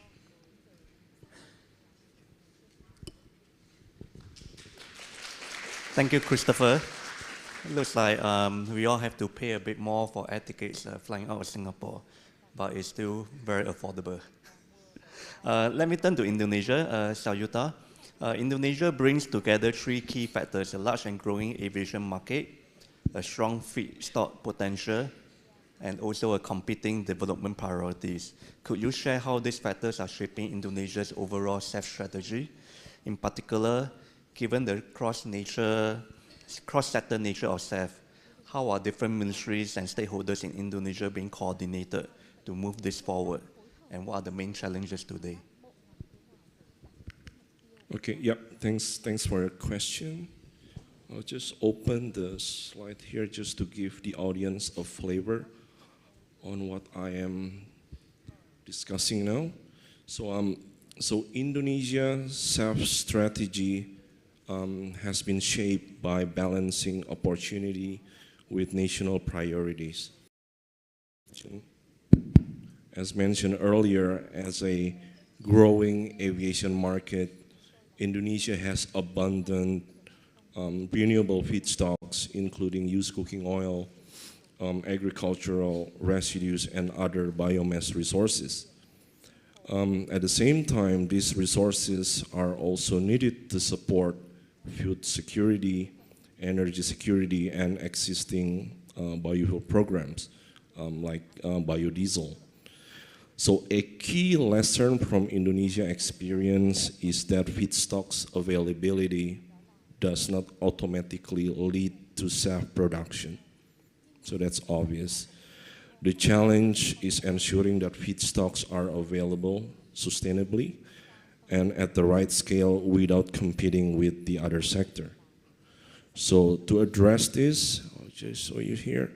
So Indonesia has taken a phased approach through its SAF roadmap, so which focus on 3 objectives. So I'll just move back here. So the first is reducing aviation emissions, and then strengthening energy security through the use of domestic feedstocks, and creating economy value by developing a domestic SAF industry and attracting investment. So before introducing large-scale SAF mandates, as you can see on the slide here, we start from a very small percentage of blending that we can get, which is 1%, and increase gradually up to 50% by 2060. So Indonesia has prioritized assessing feedstock potential. I think that's also mentioned in DRD presentation before. We start with the feasibility study, feedstock availability, and we can move forward towards the enablers policy. And then support technology development and establish an enabling policy framework. So for ASEAN countries, including colleagues from Vietnam, the key takeaway is that SAF strategy should be tailored. I think Deputy DG has mentioned earlier, should be tailored to each country's circumstances and strengths. There's no one size fits all approach, and each country should build on its own resources and development priorities. So I'll just show you again one more slide here. This is about the potential feedstock available in Indonesia. As you can see, we have various type of feedstocks, and we try to align them with the IQ guidance, IQ standards, in order to ensure everything developed can be internationally or globally to the international market. I think that's all from me. Thanks. Thank you, Sayuta. I think Indonesia is a very good example showing the abundance of feedstock in this region. I think similarly, Vietnam also has a lot of abundant feedstock, and the question is really about how to turn this feedstock into SAF production. Let me now move to Malaysia. Ivan, let me start at strategic level. Malaysia has strong feedstock availability also, and also refining capabilities. How is the government translating this advantage into a concrete SAF strategy, particularly in terms of developing domestic production capacity and positioning Malaysia within the regional SAF market? What is needed to attract investment into SAF production in Malaysia? Good morning, everyone. Thank you, Kwon Ping, for the short introduction. Let me start by addressing everyone here, distinguished colleagues, guests. Thank you for inviting me here. Let me share the Malaysian perspective briefly. Before that, let me just briefly introduce the Malaysia landscape. At CAA of Malaysia, we play a dual role in the aviation ecosystem. We are the regulator, but we also run the operation as the air navigational services provider for Malaysia. We have a rather robust civil aviation landscape with 39 airports and a market that handles about 100 million passengers annually. So when we talk about SAF in ASEAN, there is also sometimes a default narrative that says some countries have the feedstock, other countries have maybe the demand. We, of course, see Malaysia as a feedstock-rich nation. We have a robust, for example, we have a robust palm oil supply chain, similar to Indonesia. have an abundance of palm oil meal effluent, which is still under tap as a feedstock, and a rather mature agriculture infrastructure, good port infrastructure, and so on. We have a sizable domestic aviation market. However, if we look at jet fuel consumption in terms of absolute numbers, we are not really a mega fuel consumers. So I think the reality is this: the feedstock abundance and local demand is not enough to sort of kickstart or win the SAF race. From our lessons learned, I think the comparative advantage is actually to build end-to-end pro-investment ecosystem that can capture regional demand across ASEAN and to connect with international supply chain. So allow me a bit of time to go through some of the recent development in Malaysia. I think most of you are aware that we already have a major SAF production facility in southern Johor, which is a stone throw away from Singapore and Changi. The Ecoceres plant, it has been fully operational since December 2025. It is a major commercial milestone for our local refining capacity. And then next, our national oil company, Petronas, working with other partners, are building another major SAF plant, also in the same vicinity in southern Johor, that is expected to be operational within 2 years from now. So both of these major facilities mainly utilize the HEFA pathway. And of course, the primary input is the feedstock is used cooking oil and other animal fats, but this is mainly about Yoko. So these massive plants are engineered to process far more feedstock than the Malaysian domestic market can naturally generate. What does this mean? It means that to feed these facilities, we import significant volume of feedstock from other countries. We trade from countries like China. I believe Vietnam also is perhaps in the list. To process it, tie up the value chain, and to position Malaysia to export the finished products to higher demand or to high demand hubs. So what the government has done over the last couple of years, just let me break it down to two main pillars. The first one is a multi-ministerial collaboration and a proactive FDI, or foreign direct investment policy. I listened to the speech by Vice Minister in the morning. I think Vietnam is embarking on this approach that stress multi-stakeholders, multi-ministerial cooperation. I think that is really important. Our government, in our case, deployed a very proactive policy to attract and incentivize FDI in key strategic areas, explicitly targeting SAF production. In our case, we want to give also credit to our colleagues from the Ministry of Plantation and Commodities that has driven some of this policy change, as well as the Ministry of Trade and Industries. The Ministry of Plantation and Commodities, in our case, has critical oversight role in the production and regulation of biofuels through the Biofuel Industry Act.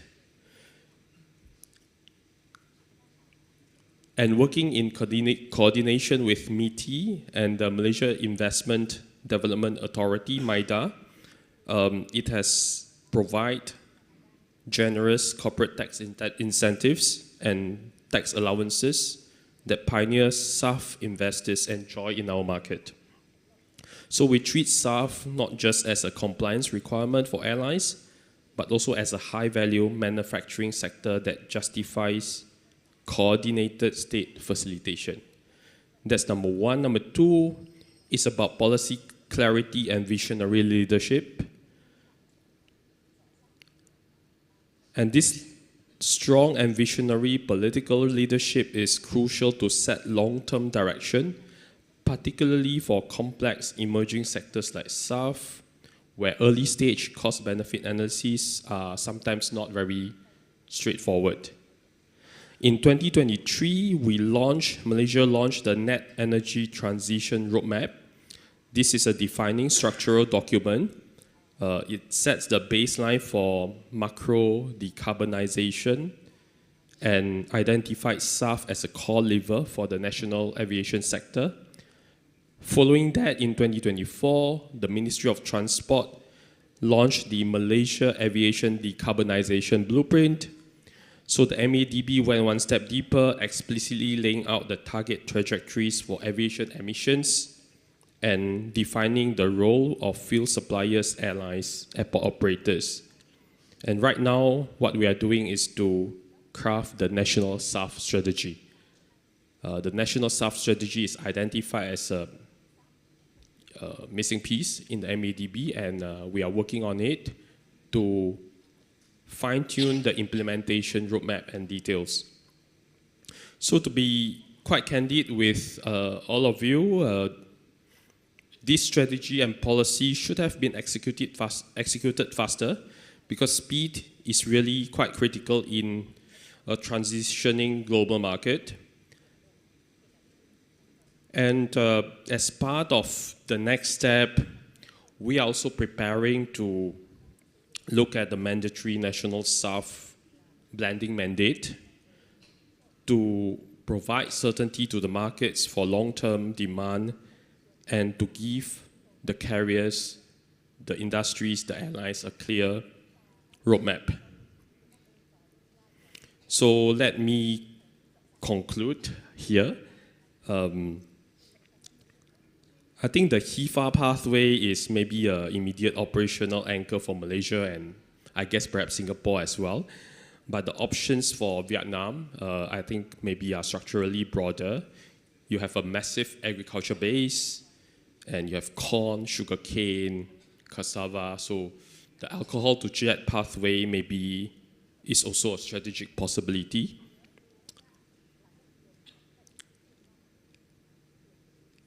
And one more note here is I think the political stability and visionary leadership, I come back to that, is come into play. And then Vietnam has time and again showed the world that with institutional stability, regulatory reform, and a clear state direction, it can achieve rapid, large-scale structural transformation that can fundamentally rewrite the economic landscape. So it happened in the past, manufacturing boom, renewable grid deployment, and I'm quite confident that it will change the future in aviation energy, not just in Vietnam, but also in the region. I think I shall make a stop here first for the next phase of our discussion. Thank you. Thank you very much, Ifan. I think one key takeaway from what you say is that coordination across the various sectors, the ministries, is particularly important because SAF is not just a civil aviation issue. It's also about economic development. You need the investment ministry, the finance ministry, the trade and industry ministry to allow free flow of goods and feedstock. So all this coordination is particularly important. Finally, we have Thailand. Paramita. Thailand has made progress in SAF through pilots and industry partnership. Could you walk us through how the government has worked with industry stakeholders, such as airlines and fuel producers, to advance the SAF deployment? What are some of the key challenges in moving from pilots to a larger scale deployment? Thank you. Thank you, Mr. Moderator. So, first of all, I would like to express my sincere to our wonderful host to organize this event and giving me an opportunity to join this panel today. So to answer the questions, I would like to go with my small presentations about Thailand's approach to SAF in aviation.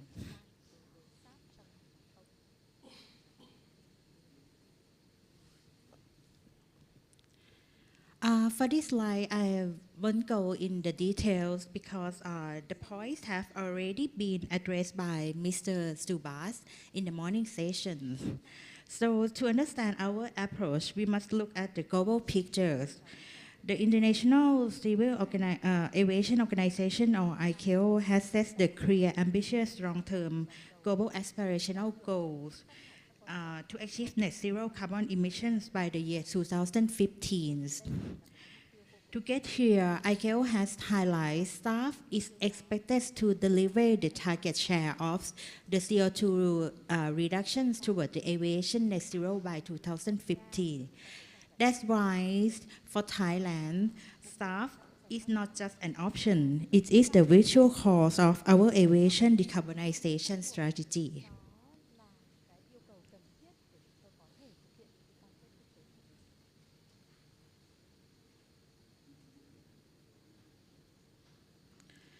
To transition smoothly, CAT has developed a structured framework divided into, can I go back?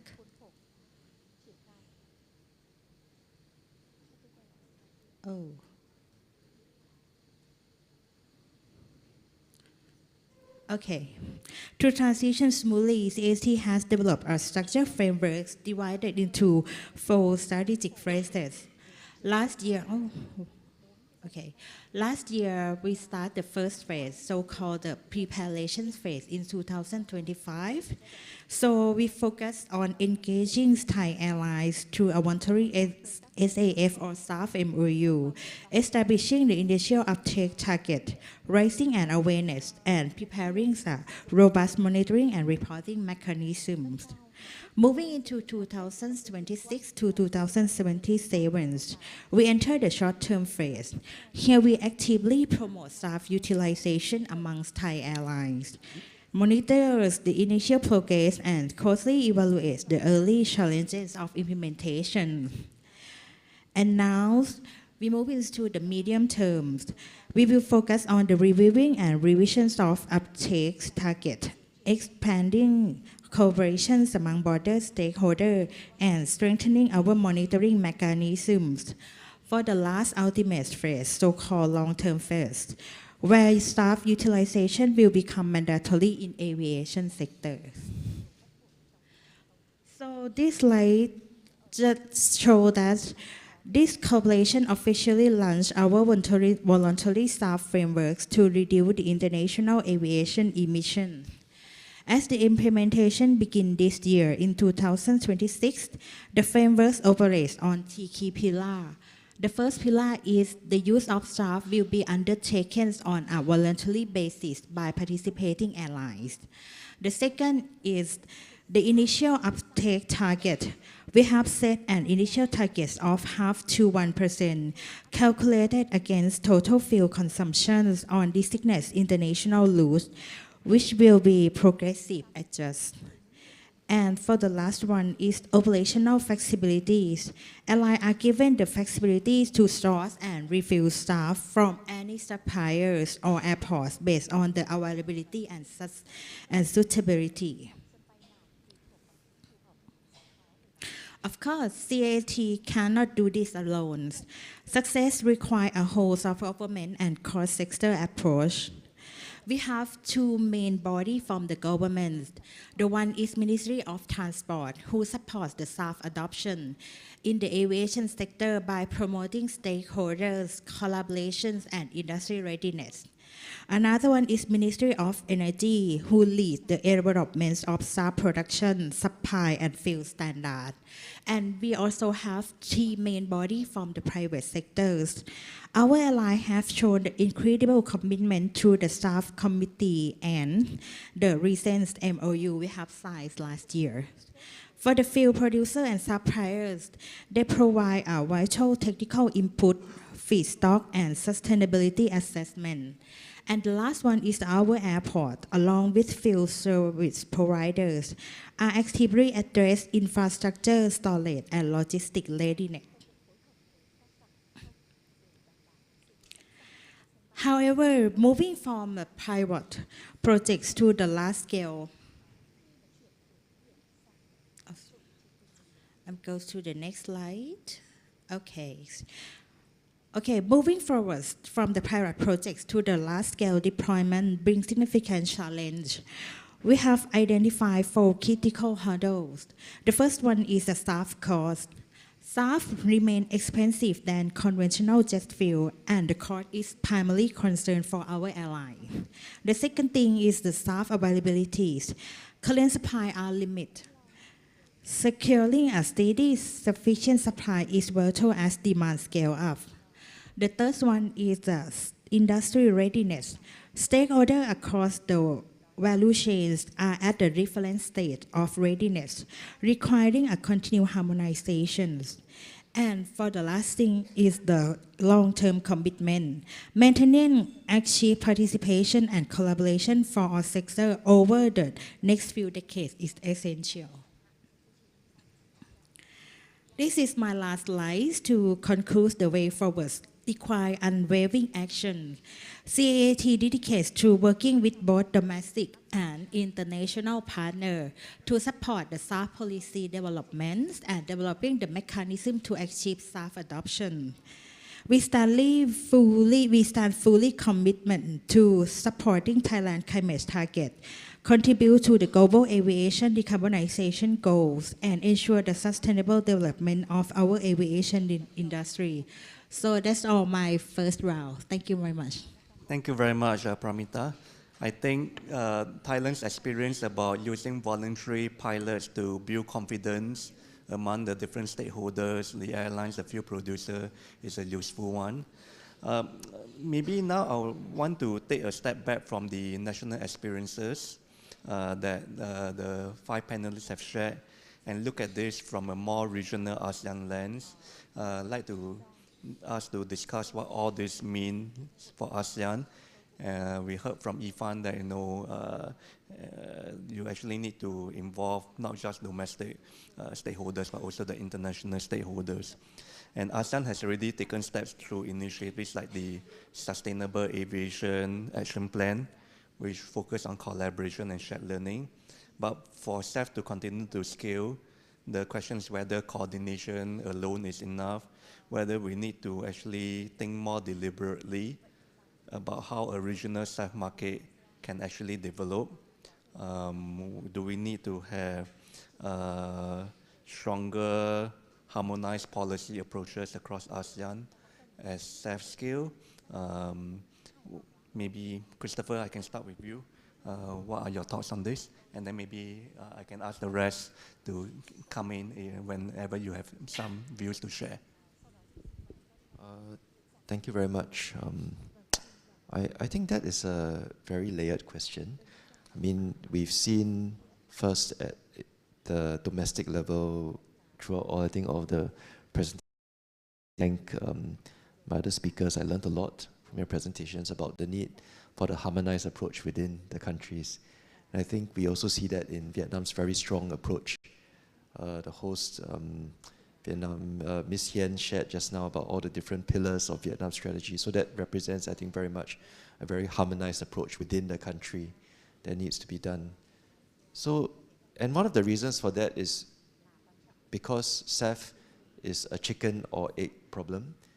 We need to ensure that there's a strong demand signal, and at the same time, we need to make sure that there's a good supply pipeline of SAF. And definitely, and along these lines, I think that we also must recognize that within ASEAN, none of our countries, none of our member states can do it alone. You know, we need the regional production, regional supply, as well as a regional demand signal.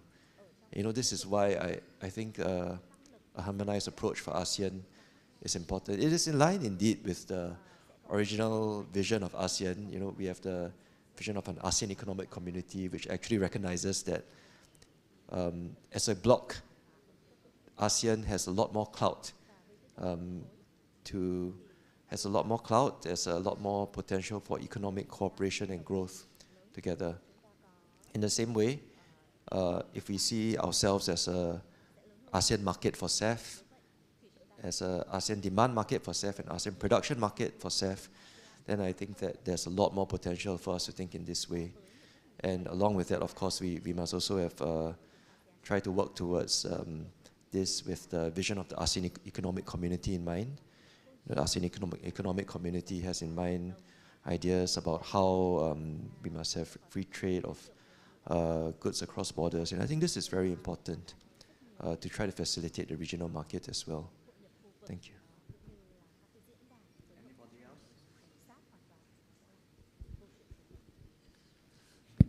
Yeah, I can try to contribute to that question. So I believe that policy harmonization is very important. It's crucial, but harmonization does not necessarily mean identical policies. I mean, in the national level, you know, we are working together as one ASEAN. I think Christopher has mentioned earlier. So currently, we are trying to develop the ASEAN Sustainable Aviation Roadmap, which will consider all resources that each ASEAN member state has. So again, in the national level, it's not necessarily the same one and another, but we can work together as one ASEAN, states with more feedstock availability. They can contribute more in the supply chain of the SAF production.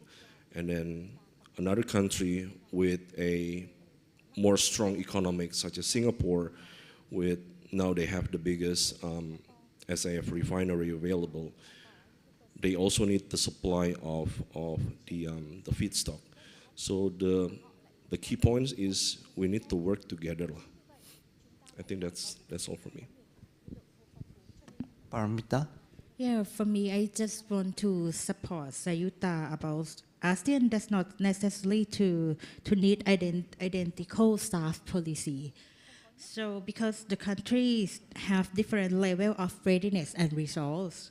However, the greater the alignment on sustainability criteria, certification, reporting, and information sharing would help us to facilitate the regional SAF trade and deployment. So alignment should focus on compatibility, not uniformity. Thank you very much. Anyone else? Ivan?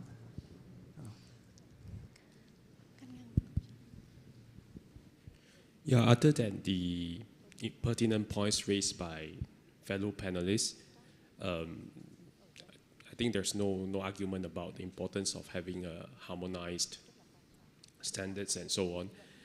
But I also believe that together, ASEAN countries, Malaysia, Indonesia, Singapore, Vietnam, and other ASEAN member states, we can and we should work together to drive reform or improvement in global standards, both at the ICOA level and also at relevant platforms, so that we can continue to advance the science and the technical research that supports science-based policy or evidence-based policy outcomes. Whether a certain feedstock that is abundant in Vietnam, that is available in Indonesia, Malaysia, how does that eventually get incorporated into the SAF supply chain? What kind of LCA value should we use that is actually grounded in rigorous research and so on? So that takes not one country or two countries, but I think that takes ASEAN cooperation to continue produce good outcome on that front. And just one final point, if I may to say something maybe a bit more candid, ASEAN has always thrived on cooperation, but also competition. I think healthy competition will also drive us to be more efficient, to be more innovative. That includes in the SAF policy in the years to come. Thank you. Yes, Mr. Kam. Như vậy thôi tôi nghe các I have heard you clearly and candidly.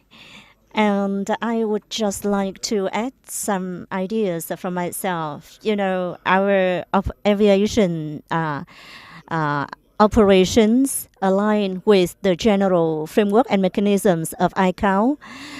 So we are moving towards COSIA, even though we are working voluntarily now. And in Asia, as well as globally, we share many similarities. We all operate Airbus, Boeing, right? So the technology is the same.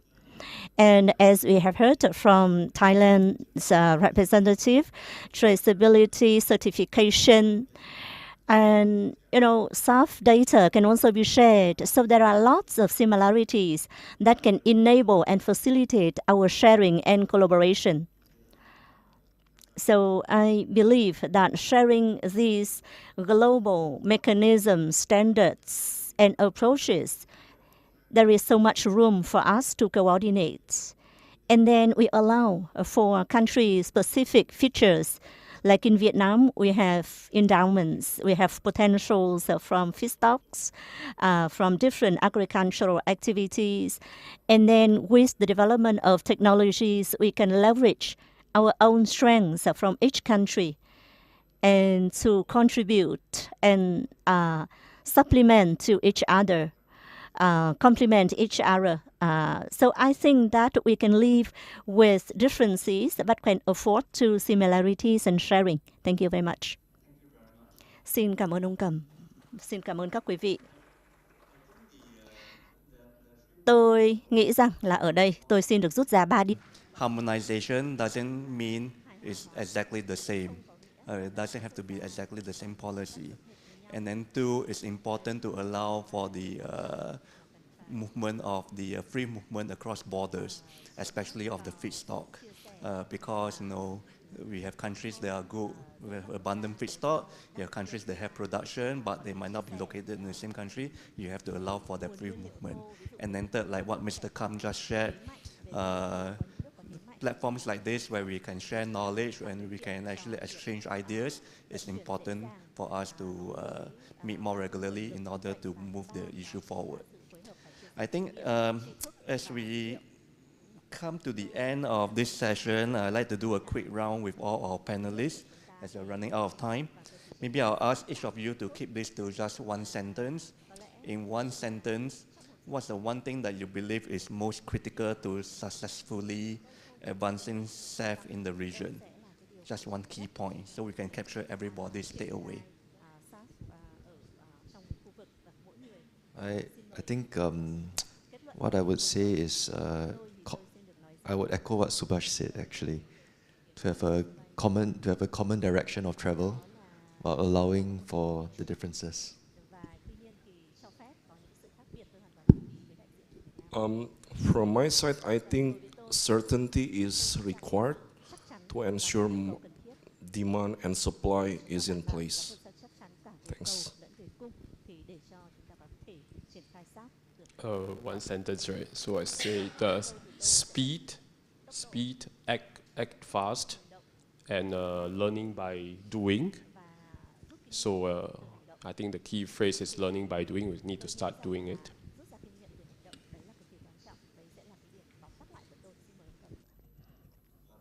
Well, thank you very much. I totally agree with you. So for me, the last sentence would be coordination, cooperation, action, and confirm our values.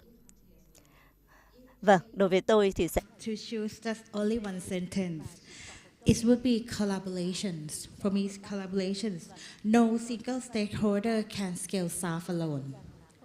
It should be participation with the government, industry, regional partner to working together. Thank you. Thank you. That was a very insightful discussion. I think what we've heard today highlights that while pathways may differ, strong policy signals, practical implementation, and regional collaboration will be critical in advancing SAF across ASEAN.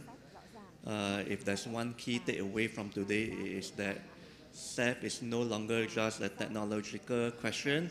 It is now a policy, market, and implementation challenge that will require both national action and regional coordination. And on that note, please join me in thanking our distinguished panelists. Thank you. Vâng ạ, một tràng pháo tay dành cho các diễn Làm đầu tiên, xin cảm ơn quý vị. Thank you very much for the first panel discussion session. And please be back to your seats so we can continue the program.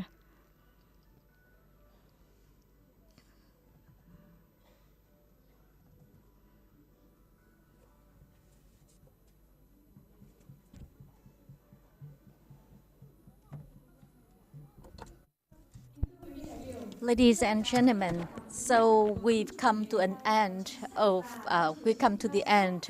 the first panel discussions on policy framework and implementation arrangements for SAF. We would like to thank the facilitator and the panelists for sharing with us a very useful insights into policy framework and experience of ASEAN members countries in implementing SAF. And thank you very much to all of you, and we would like to invite you to join us for lunch, and we'll be back at 1:30 p.m. with the second panel discussion about the role of the industry in SAF implementation. And bon appetit.